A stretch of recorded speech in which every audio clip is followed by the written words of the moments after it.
पुण्यामध्ये मुसळधार पाऊस बरसतो, त्यातच खडकवासला धरणातून मोठ्या प्रमाणात विसर्ग सुरू आहे। त्यामुळे पुण्यातील एकता नगर सोसायटीमध्ये पाणी शिरलेलं आहे। खडकवासला धरणातून झालेल्या विसर्गामुळे पूर परिस्थिती निर्माण झालेली आहे। परिसरातील रहिवाशांना आता सुरक्षित ठिकाणी हलवण्यास सुरुवात झाली आहे। ही दृश्य आपण पाहतोय। खडकवासला धरणातून मोठ्या प्रमाणात पाण्याचा विसर्ग हा सुरू आहे। त्यामुळे पुण्यातील सखल भागात पाणी साचायला सुरुवात झाली आहे। एकता नगरमध्ये नदीचं पाणी हे शिरलेलं आहे आणि त्यामुळे या ठिकाणच्या नागरिकांना आता सुरक्षित ठिकाणी हलवण्यास सुरुवात झाली आहे। प्रशासनाकडून या ठिकाणी मदत कार्य सुरू झालेलं आहे। एकता नगर भागात मोठ्या प्रमाणात पाणी शिरलंय। अनेकांच्या घरामध्ये पाणी शिरायला सुरुवात झाली आहे। त्यामुळे या ठिकाणी मदत कार्य हे आता सुरू झालंय। तिथल्या रहिवाशांना सुरक्षित ठिकाणी हलवलं जात आहे। पुण्यातल्या एकता नगर सोसायटीमधील ही दृश्य आपण पाहतोय। खडकवासला धरणातून पाण्याचा विसर्ग सुरू आहे। त्यामुळे मुळा मुठा नदीला पूर आलेला आहे आणि या नदीचं पाणी आता या रहिवासी क्षेत्रामध्ये शिरलेलं आहे। त्यामुळे इथल्या रहिवाशांना आता सुरक्षित ठिकाणी हलवलं जात आहे। खबरदारीचा उपाय म्हणून प्रशासनाकडून हे प्रयत्न सुरू आहेत। कुठलाही अनुचित प्रकार घडू नये यासाठी हे प्रयत्न केले जात आहेत। मात्र ही एकता नगरमधील दृश्य आहेत।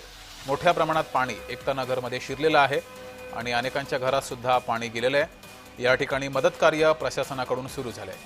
पुण्यामध्ये घाट माथ्यावर मोठ्या प्रमाणात पाऊस बरसलेला आहे। मुसळधार पाऊस झालाय। त्यामुळे या पावसाचं पाणी हे खडकवासला धरणातून मोठ्या प्रमाणात विसर्ग सुरू केलेला आहे। मुळा मुठा नदीला त्यामुळे पूर आलाय आणि या नद्यांचं पाणी आता पुणे शहरातील सखल भागात शिरायला सुरुवात झाली आहे। एकता नगरमधील ही दृश्य आहेत। एकता नगरमध्ये या परिसरात हे पाणी शिरलेलं आहे। या ठिकाणी आता मदत कार्य सुरू झालेलं आहे। इथल्या रहिवाशांना सुखरूप बाहेर काढलं जात आहे। सुरक्षित ठिकाणी हलवलं जात आहे।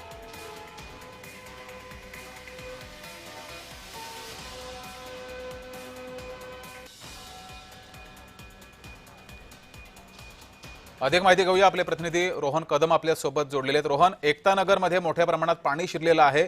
काय सध्याचे अपडेट पुण्यातील?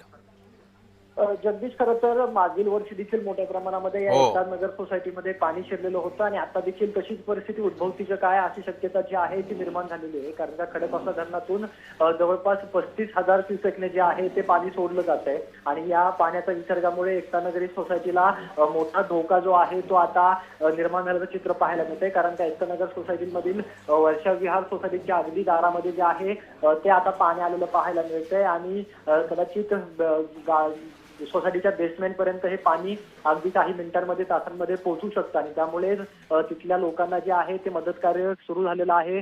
बेसमेंटमध्ये राहणाऱ्या लोकांना जे आहे ते सुरक्षित ठिकाणी हलवण्याचे प्रयत्न महापालिकेकडून केले जात आहे। पुणे महानगरपालिकेने त्याच परिसरामध्ये पूरग्रस्त नागरिकांसाठी मदत कक्ष जो आहे तो सुरू केलेला आहे आणि त्या कक्षाच्या माध्यमातून तिथे जे आहे ते मदत कार्य घेण्यासाठी लोक येत आहेत। कारण का मोठी ही सोसायटी आहे आणि या सोसायटीला मागच्या वर्षी मोठ्या प्रमाणामध्ये फटका जो आहे तो बसलेला होता। अनेक घरं जी आहेत ती पाण्याखाली गेलेली होती। त्यामुळे आता नागरिकांनी त्यांचं सामान जे आहे ते व्यवस्थितपणे हलवण्यासाठी तयारी सुरुवात केलेली आहे। कारण का जर का पाऊस अजूनही पडतोय, घाटमाथ्यावरती पाऊस पडतोय आणि कदाचित आणखीन पाण्याचा विसर्ग जो आहे तो वाढवण्यात आला तर मात्र मोठा धोका या सोसायटीला बसू शकतो। या सगळ्या सोसायटीच्या माध्यमातून अनेक घरं जी आहेत ती नदीपात्राच्या परिसरामध्ये बनवलेली आहेत।